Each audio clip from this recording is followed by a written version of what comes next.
Hi hello ಎಲ್ಲರೂ ಹೇಗಿದ್ದೀರಾ? ತುಂಬಾ ಚೆನ್ನಾಗಿದ್ದೀರಾ ಅಂತ ಭಾವಿಸ್ತೀನಿ. ಇವತ್ತು ಸಾಟರ್ಡೆ. ಇವತ್ತು ಆ್ಯಸ್ ಯೂಶ್ವಲ್ ಡ್ರಿಂಕ್ನ ಕುಡಿದೆ. ಓಕೆ, ತಿಂಡಿ ಮಾಡಬೇಕು ಅಂತ ಬಿಸಿಬೇಳೆ ಬಾತ್ ಮಾಡೋಣ ಅಂತ ಅಂದ್ಕೊಂಡೆ. ತರಕಾರಿ ಎಲ್ಲ ಫ್ರೆಶ್ ಆಗಿದ್ವು. ಸೊ ಹಾಗಾಗಿ ಫ್ರೆಶ್ ಆಗಿರುವಾಗಲೇ ತಿಂದರೆ ಚೆನ್ನಾಗಿರುತ್ತೆ ಅಂತ ಹೇಳಿಬಿಟ್ಟು ಬಿಸಿಬೇಳೆ ಬಾತ್ಗೆ ಏನೇನು ಬೇಕು ಎಲ್ಲನೂ ಕಟ್ ಮಾಡಿ ಸೈಡಲ್ಲಿ ಇಟ್ಕೊಂಡೆ. ತರಕಾರಿಗಳನ್ನ ಸೈಡಲ್ಲಿ ಇಟ್ಕೊಂಡೆ ಕಟ್ ಮಾಡಿ, ಆಮೇಲೆ ಕ್ಯಾಪ್ಸಿಕಮ್, ಈರುಳ್ಳಿ, ಟೊಮೆಟೊ ಎಲ್ಲನೂ ಸೈಡಲ್ಲಿ ಇಟ್ಕೊಂಡೆ ಕಟ್ ಮಾಡಿಕೊಂಡು. ಓಕೆ, ಒಂದು ಪಾವು ತೊಗೊಂಡಿದ್ದೀನಿ ಅಳತೆಗೆ. ನನಗೆ ಈ ಪಾವಲ್ಲಿ ಕರೆಕ್ಟಾಗಿ ಅಳತೆ ಸಿಕ್ಬಿಡುತ್ತೆ. ನೀರು ಹಾಕೋಕ್ಕಾಗಲಿ ಯಾವುದಕ್ಕೆ ಆಗಲಿ ನನಗೆ ಅಳತೆ ಚೆನ್ನಾಗಿ ಸಿಗುತ್ತೆ. ಸೊ ಹಾಗಾಗಿ ಈ ಒಂದು ಪಾವಲ್ಲಿ 3/4 ಕಪ್ ತೊಗರಿಬೇಳೆ ತೊಗೊಂಡಿದ್ದೀನಿ. 1 ಕಪ್ ಅಕ್ಕಿ ತೊಗೊಂಡಿದ್ದೀನಿ. ಒಂದು ಕುಕ್ಕರ್ ತೊಗೊಂಡು ತೊಗರಿಬೇಳೆ ಮತ್ತು ಅಕ್ಕಿ ಎರಡನ್ನೂ ಚೆನ್ನಾಗಿ ವಾಶ್ ಮಾಡ್ಕೊಳ್ಳಿ. ವಾಶ್ ಮಾಡ್ಕೊಂಡು ನೀರು ಚೆಲ್ಬಿಡಿ, ಅಂದರೆ ಚೆನ್ನಾಗಿ ತೊಳೆದ್ಬಿಡಿ. 1-2 ಸಲ ತೊಳ್ಕೊಳ್ಳಿ. ಆಮೇಲೆ ಹೆಚ್ಚಿಟ್ಟಿರುವಂಥ ತರಕಾರಿ ಕೂಡ ತೊಳ್ಕೊಳ್ಳಿ. ಹೆಚ್ಚಿಟ್ಟಿರುವಂಥ ತರಕಾರಿ, ಆಮೇಲೆ ಕಡಲೆಬೀಜ ತೊಳ್ಕೊಂಡು ಹಾಕ್ಕೊಳ್ಳಿ.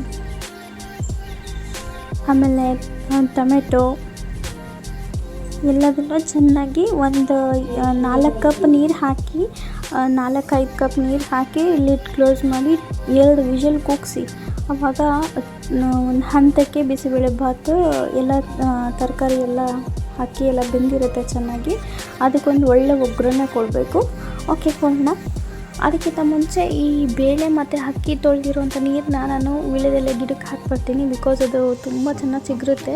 ಅದು ನನಗೆ ನೋಡೋಕ್ಕೊಂಥರ ಖುಷಿ ಆಗುತ್ತೆ. ಪ್ರೋಟೀನ್ ವಿಟಮಿನ್ಸ್ ಅದಕ್ಕೂ ಸಿಗಲಿ ಅಂತ ಅನ್ನೋದಕ್ಕೋಸ್ಕರ ಅದಕ್ಕೋಗಿ ನೀರು ಹಾಕ್ಬಿಟ್ಟು ಬಂದೆ. ಇಲ್ಲಿ ಕಡಲೆ ಬೀಜ, ತರಕಾರಿ ಎಲ್ಲನೂ ಹಾಕಿ 2 ವಿಷಲ್ ಕೂಗಿಸಿ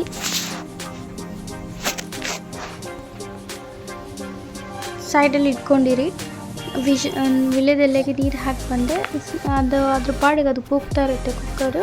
ಇಲ್ಲಿ ಮಜ್ಜಿಗೆ ಹುಳಿಗೋಸ್ಕರ ನಾನಿಲ್ಲಿ ಒಗ್ಗರಣೆ ಮಾಡ್ಕೊಳ್ತಾ ಇದ್ದೀನಿ.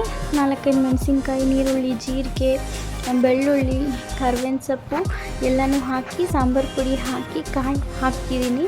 ಅದನ್ನು ಅಲ್ಲಿ ಹುರ್ಕೊಂಡು ಎಲ್ಲನೂ ಹಾಕ್ಕೊಂಡಿದ್ದೀನಿ. ಮತ್ತು ಸಾಂಬಾರು ಪುಡಿ ಮತ್ತು ಕಾಯಿ ಮೇಲೆ ಹಾಕ್ಕೊಂಡಿದ್ದೀನಿ. ಒಂದು ಫೈನ್ ಪೇಸ್ಟ್ ಮಾಡ್ಕೊಳ್ಳಿ. ಫೈನ್ ಪೇಸ್ಟ್ ಮಾಡಿಕೊಂಡು ಮಜ್ಜಿಗೆ ಕಡ್ದಿಟ್ಕೊಳ್ಳಿ. ಕಡ್ದಿಟ್ಟಿರೋಂಥ ಮಜ್ಜಿಗೆಗೆ ಈ ಒಂದು ಫೈನ್ ಪೇಸ್ಟ್ ಆಗಿರುವಂಥ ಪೇಸ್ಟ್ನ ಅದರೊಳಗಡೆ ಮಿಕ್ಸ್ ಮಾಡಿ ಒಂದು ಒಳ್ಳೆ ಒಗ್ಗರಣೆ ಕೊಡಿ. ಒಗ್ಗರಣೆ ಕೊಟ್ಟಾಗ ಅದು ಒಂದು ಒಳ್ಳೆ ಒಗ್ಗರಣೆ ಅಂತಂದರೆ ಅದಕ್ಕೆ ಏನು ಹಾಕಬೇಕು, ಎಣ್ಣೆ, ಸಾಸಿವೆ, ಬೆಳ್ಳುಳ್ಳಿ, ಜೀರಿಗೆ, ಆಮೇಲೆ ನೀರುಳ್ಳಿ ಹಾಕಿ ಚೆನ್ನಾಗಿ ಫ್ರೈ ಮಾಡಿ ಆ ಒಂದು ಒಗ್ಗರಣೆನ ಮಜ್ಜಿಗೆ ಸಾರು ಒಳಗಡೆ ಹಾಕಿ ಉಪ್ಪು ಹಾಕಿ ಸ್ವಲ್ಪ ಚೆನ್ನಾಗಿ ಕುದಿಸಿ ಮಜ್ಜಿಗೆ ಸಾಂಬಾರು ರೆಡಿ ಆಗುತ್ತೆ. ತುಂಬ ಟೇಸ್ಟಿಯಾಗಿರೋ, ತುಂಬ ಹೆಲ್ದಿಯಾಗಿರುವಂಥ ಮಜ್ಜಿಗೆ ಸಾರು ರೆಡಿ ಆಗಿರುತ್ತೆ. ನೀವು ಕೂಡ ಒಮ್ಮೆ ಟ್ರೈ ಮಾಡಿ. ಇಷ್ಟ ಆದರೆ ಲೈಕ್, ಕಮೆಂಟ್ ಮತ್ತು ಶೇರ್ ಮಾಡಿ. ಅದು ಮಜ್ಜಿಗೆ ಸಾರು ಎಷ್ಟು ಚೆನ್ನಾಗಿ ಕುದಿಯುತ್ತೋ ಅಷ್ಟು ಚೆನ್ನಾಗಿ ಟೇಸ್ಟ್ ಬರುತ್ತೆ. ಅದು ಕುದಿ ಆದಮೇಲೆ ಅಂದರೆ ಈಗ ಬೆಳಿಗ್ಗೆ ಕುದಿಸಿರ್ತೀವಿ, ಮಧ್ಯಾಹ್ನ ಇನ್ನೂ ಹೆವಿ ಟೇಸ್ಟ್ ಬರುತ್ತೆ. ಓಕೆ, ಇಲ್ಲಿ ಬಿಸಿಬೇಳೆ ಬಾತ್ಗೆ ಒಗ್ಗರಣೆ ಹಾಕ್ಕೊಳ್ಳೋಣ.